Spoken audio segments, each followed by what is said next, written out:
एक भक्त ने पूछा, बाबा, मैं सब कुछ सही से करती हूँ, रोज पूजा पाठ करती हूँ, फिर भी घर में बरकत नहीं है, धन नहीं टिकता, सदस्य बीमार रहते हैं। तो आज इन्हीं सवाल का जवाब मिलेगा। घर के मंदिर में जलने वाले दीपक, घंटी रोज धोने वालों, गौर से सुन लो, वरना पूरा घर हो जाएगा बर्बाद। आप सभी का दिल से, आत्मा की गहराइयों से स्वागत है। जीवन में चाहे कितनी भी मुश्किलें क्यों ना आए, एक चीज कभी मत भूलिए। पूजा मंदिर में रखी घंटी, देवी देवताओं की मूर्तियां और जलते दीपक के साथ कुछ गलतियां ऐसी होती हैं जो अगर हो गई तो किस्मत का पहिया उल्टा घूमने लगता है। ऐसा दुर्भाग्य आता है कि संभलना भी नामुमकिन हो जाता है। घर में बरकत रुक जाती है, खुशियां सूख जाती हैं और गरीबी ऐसे कदम जमा लेती है कि चाहकर भी हटती नहीं। हो सकता है आप भी अनजाने में वही गलतियां कर रहे हो, इसलिए पैसा पास टिकता नहीं, घर में अशांति रहती है और सफलता बस दूर से हाथ हिलाती है। हम बिना समझे जाने अनजाने कुछ ऐसा कर बैठते हैं जो हमारे भाग्य का दरवाज़ा बंद कर देता है, और जब सब हाथ से निकल जाता है तब हमारे पास रह जाता है सिर्फ पछतावा और ताने। लेकिन घबराइए मत, आज इस प्रवचन में हम आपको पूजा मंदिर से जुड़े हुए रहस्यपूर्ण बातें बताएंगे, जिन्हें सुनकर आपका दिल खुद कहेगा, गुरुजी, आपने तो मेरी सोई किस्मत जगा दी। तो इस प्रवचन को अंत तक देखना, क्योंकि ये सिर्फ जानकारी नहीं, ये आपकी जिंदगी बदलने की कुंजी है। बहुत से लोग पवित्र वस्तुओं को धर्म का प्रतीक मानकर मंदिर में रख लेते हैं, लेकिन वहीं सबसे बड़ी गलती कर बैठते हैं। आज हम आपको विस्तार से बताएंगे पूजा मंदिर में कौन सी चीजें रखना शुभ है और कौन सी अशुभ। दीपक कितने बजे जलाना चाहिए और जलाते समय कौन सा मंत्र बोलना चाहिए। घंटी कब बजानी है, सुबह या शाम, और कितनी बार। शंख कब और कैसे बजाना चाहिए और बजाते समय किस मंत्र का जाप करना चाहिए। दीपक रोज धोना चाहिए या नहीं। मंदिर में कितनी मूर्तियां रखनी चाहिए और क्यों। ये 7-8 बातें छोटी लग सकती हैं, लेकिन इनका असर आपकी किस्मत पर सीधा पड़ता है। इस तरह की जानकारी आप तो कहीं और नहीं मिलेगी, चाहे आप लाखों करोड़ों खर्च कर दें। हम अपने मन से कोई कहानी नहीं गढ़ते, ये सब ज्ञान है, ज्योतिष शास्त्र, धर्मशास्त्र और रहस्य मुनियों की वाणी से लिया हुआ, जिसे हम आपके लिए आसान भाषा में लेकर आते हैं। और हाँ, एक भक्त ने हमसे पूछा था, गुरुजी, मैं रोज पूजा करता हूँ लेकिन फल क्यों नहीं मिलता, उल्टा नुकसान ही हो जाता है। इस प्रवचन में मैं आपको इस रहस्य का भी जवाब दूंगा। पूजा हमारे जीवन का अभिन्न हिस्सा है। हर कोई किसी न किसी देवी देवता की आराधना करता है। कोई माँ दुर्गा के चरणों में शीश झुकाता है, तो कोई भगवान विष्णु के नाम का स्मरण करता है। और हाँ, उनकी पूजा का फल भी मिलता है। लेकिन क्या आप जानते हैं, छोटी छोटी अनजानी गलतियां ही उस फल को रोक देती हैं। ये गलतियां इतनी मामूली लगती हैं कि हम इन्हें नज़रअंदाज कर देते हैं, लेकिन शास्त्रों में साफ लिखा है, पूजा में पूर्ण फल पाना है तो इन बातों का ध्यान रखना जरूरी है। आज हम बात करेंगे घर के मंदिर में दीपक और घंटी के सही उपयोग के बारे में। क्या दीपक को रोज धोना चाहिए या हफ्ते में 1-2 बार? धातु का दिया हो तो कब और कैसे साफ करना चाहिए? मिट्टी के दीपक का सही समय और सही अवसर कौन से हैं? मंदिर में किस प्रकार की घंटी का उपयोग सबसे शुभ माना जाता है? घंटी कब बजानी है, कितनी बार बजानी है, और क्या शाम की पूजा में घंटी बजाना उचित है? सबसे पहले बात करते हैं मिट्टी के दिए की। ये साधारण सा दिखने वाला दिया वास्तव में शुद्धता और पवित्रता का प्रतीक है। दिवाली हो, कोई धार्मिक पर्व हो या फिर कोई बड़ा अनुष्ठान, मिट्टी का दिया जलाने का अपना ही महत्व है। घर के मंदिर में या दरवाजे के पास जब इसे जलाया जाता है तो ऐसा लगता है मानो लक्ष्मी माता खुद आपके आंगन में प्रवेश कर रही हों।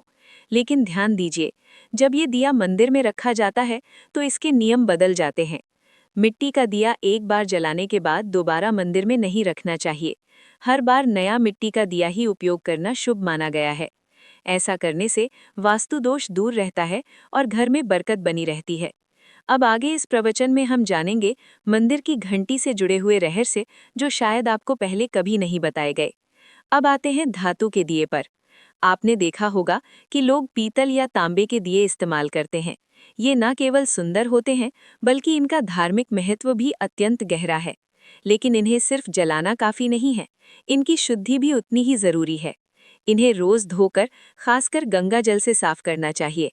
गंगा जल से धोने पर दिया पवित्र हो जाता है और घर में सकारात्मक ऊर्जा चारों ओर फैल जाती है। अगर आप हफ्ते में केवल 1-2 बार इन्हें साफ करते हैं तो ये पूरी तरह से शुद्ध नहीं हो पाते, इसलिए इसे अपनी रोजाना की आदत बना लें। और अब आते हैं घर के मंदिर की घंटी पर। पीतल की घंटी की ध्वनि ऐसी होती है जो वातावरण की नकारात्मक ऊर्जा को तुरंत दूर कर देती है और सकारात्मकता का प्रवाह बढ़ा देती है। लेकिन इसे कभी भी दक्षिण दिशा में ना रखें, ये अशुभ माना जाता है।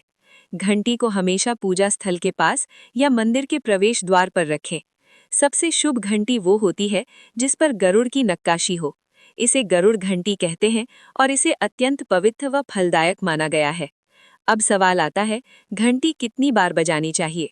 भोग लगाते समय घंटी को 5 बार बजाएं। ऐसा करने से भगवान भोग को जल्दी स्वीकार करते हैं। पूजा के दौरान घंटी को जोर जोर से या लगातार नहीं बजाना चाहिए, सिर्फ 3 बार बजाना ही उचित है। घंटी को हमेशा दाहिने हाथ से बजाएं और इसका मुख पूजा स्थल की ओर होना चाहिए। याद रखिए, घंटी को सुबह की पूजा में ही बजाना शुभ माना गया है। शाम की पूजा में घंटी बजाने से बचना चाहिए, क्योंकि शास्त्रों में इसे उचित नहीं माना गया है।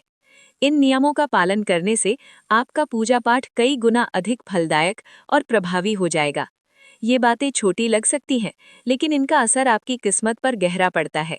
एक और बहुत ही महत्वपूर्ण बात जो अक्सर लोग नज़रअंदाज कर देते हैं, जब भी आप किसी मंदिर जाएं, खासकर घर के बाहर वाले मंदिर में, तो मंदिर में प्रवेश करते समय ही घंटी बजाएं। मंदिर से बाहर निकलते समय घंटी बजाने की कोई आवश्यकता नहीं होती। जब आप घंटी बजाते हैं तो ये सिर्फ आवाज नहीं होती, ये भगवान को दिया गया संकेत होता है। प्रभु, मैं आपके द्वार पर आ चुका हूँ, आपकी शरण में हूँ। एक बार घंटी बजाने का मतलब है कि आपने भगवान के दरबार में प्रवेश कर लिया है और पूजा आरंभ कर रहे हैं। 2 बार घंटी बजाने का अर्थ है कि आप अपनी प्रार्थना, अपने मन की बात सीधे भगवान के समक्ष रख रहे हैं। अब हम आपको कुछ ऐसी बातें बताने जा रहे हैं जिन्हें शायद आपको कोई ना बताए, इसलिए इन बातों को ध्यान से सुनिए, क्योंकि ये आपके पूजा पाठ को और भी अधिक फलदायी बना सकती हैं। अब आइए जानते हैं पूजा मंदिर के कुछ आवश्यक नियम। पूजा करते समय आपका मुख हमेशा पूर्व दिशा की ओर होना चाहिए। ये दिशा सबसे शुभ मानी जाती है, क्योंकि यहाँ से सूरज की पहली किरण आती है, जो सकारात्मक ऊर्जा से भरी होती है। पश्चिम की ओर मुख करके भी पूजा की जा सकती है, लेकिन पूर्व दिशा का लाभ कई गुना अधिक है। घर की सीढ़ियों के पास पूजा घर बनाना अशुभ माना गया है, क्योंकि वहां नकारात्मक ऊर्जा का प्रवाह अधिक होता है। भगवान का आसन हमेशा आपके आसन से ऊंचा होना चाहिए, कम से कम 10 इंच। ऊंचा आसन पूजा स्थल में सकारात्मकता और ऊर्जावान माहौल बनाए रखता है। पूजा करते समय हमेशा चटाई, आसन पर बैठें। ये न केवल आरामदायक है, बल्कि ध्यान और श्रद्धा को भी स्थिर रखता है। ध्यान दें कि आपका आसन भगवान के आसन से ऊंचा ना हो। इससे भगवान के प्रति आदर और विनम्रता बनी रहती है। अगली बात बेहद जरूरी है। पूजा घर में कभी भी सड़े, बासी या मुरझाए हुए फूल ना रखें। मुरझाए फूल पूजा में अशुभ माने जाते हैं, क्योंकि वे नकारात्मक ऊर्जा को बढ़ाते हैं। हमेशा ताज़े, सुगंधित और खिले हुए फूल ही भगवान को अर्पित करें। जब फूल मुरझा जाएं या काले पड़ जाएं, तो उन्हें सम्मानपूर्वक मिट्टी में दबा दें। इससे नकारात्मक ऊर्जा दूर होती है और आपके घर में पवित्रता बनी रहती है। एक और महत्वपूर्ण नियम, जिस कमरे में आप सोते हैं उसमें घर का मंदिर नहीं बनाना चाहिए। यदि परिस्थिति के कारण आपको अपने सोने के कमरे में ही मंदिर रखना पड़े, तो रात को मंदिर को ढक दें या उस पर पर्दा डाल दें। इससे रात के समय मंदिर से निकलने वाली ऊर्जा आपके विश्राम को प्रभावित नहीं करेगी। ऐसा करने से घर में शांति और आपकी पूजा में एकाग्रता बनी रहती है। अब एक और विशेष बात, कभी भी काले कपड़े पहनकर पूजा ना करें। सनातन परंपरा में माना जाता है कि काले वस्त्र मन में भारीपन और नकारात्मक भाव लाते हैं, जो पूजा की ऊर्जा को कमजोर कर देते हैं। हमेशा शुभ और हल्के रंग के वस्त्र पहने, ताकि मन में शांति, पवित्रता और सकारात्मकता बनी रहे। चलिए अब जानते हैं घर के पूजा मंदिर में किन चीजों को नहीं रखना चाहिए। किसी भी देवी देवता की एक ही तस्वीर या मूर्ति रखें। एक से अधिक तस्वीरें ऊर्जा का संतुलन बिगाड़ सकती हैं और पूजा का प्रभाव कम कर सकती हैं। एक ही रूप को स्थान दें, ताकि भगवान की ऊर्जा पूरे मन से आपके जीवन में प्रवाहित हो। घर में शिवलिंग रखना अत्यंत पवित्र माना जाता है, लेकिन इसे सही दिशा में रखें। हमेशा उत्तर या पूर्व दिशा में रखें और स्वच्छ स्थान पर ही स्थापना करें। इसे शोरगुल या गंदे स्थान पर कभी ना रखें। भगवान की टूटी हुई मूर्तियां या फटी तस्वीरें पूजा स्थल से तुरंत हटा दें। टूटी मूर्ति पवित्रता को कम करती है और सकारात्मक ऊर्जा के प्रवाह में बाधा डालती है। इसे शास्त्र सम्मत तरीके से त्याग दें। शंख भगवान की कृपा का प्रतीक है। गोमती चक्र से घर में समृद्धि आती है और जल से वातावरण शुद्ध होता है। जल को रोज बदलें और इन पवित्र वस्तुओं को हमेशा साफ रखें। रोज पूजा स्थल की सफाई करें। गंदगी से नकारात्मक ऊर्जा आती है और ध्यान भंग होता है। स्थान को सुंदर, सुव्यवस्थित और सुगंधित रखें ताकि मन सहज रूप से भगवान में लग सके। अब आइए जानें कि हमारे घर के पूजा मंदिर से जुड़े हुए कुछ ऐसे नियम जिन्हें मानना बेहद जरूरी है। सबसे पहले, पूजा स्थल हमेशा घर के शांत और पवित्र कोने में होना चाहिए और अगर वो उत्तर पूर्व दिशा में हो तो सबसे उत्तम है। ये दिशा घर में सकारात्मक ऊर्जा का संचार करती है और आपकी पूजा को और प्रभावी बनाती है। ध्यान रखें, पुराणों में कहा गया है भगवान विष्णु की मूर्ति से कई ज्यादा उत्तम होता है शालीग्राम की पूजा करना। शालीग्राम को चंदन लगाकर उसी पर एक तुलसी का पत्ता रखना चाहिए। प्रतिदिन शालीग्राम को पंचामृत से स्नान करना चाहिए। ऐसा करने से सभी जन्मों के पाप नष्ट होते हैं। शालीग्राम सकारात्मक और सात्विक ग्रह का प्रतीक होता है। अंतिम महत्वपूर्ण बात आपको बता दें कि तुलसी का पौधा कभी लालच में आकर नहीं लगना चाहिए। तुलसी का पौधा लगाएं तो उसकी नित्य पूजा करना आवश्यक है। अगर आप इन नियमों का पालन नहीं कर सकते हैं तो तुलसी का पौधा घर में लगाकर तुलसी माँ का अपमान भूल से भी ना करें। इससे आपको विपरीत परिणाम भोगना पड़ सकते हैं।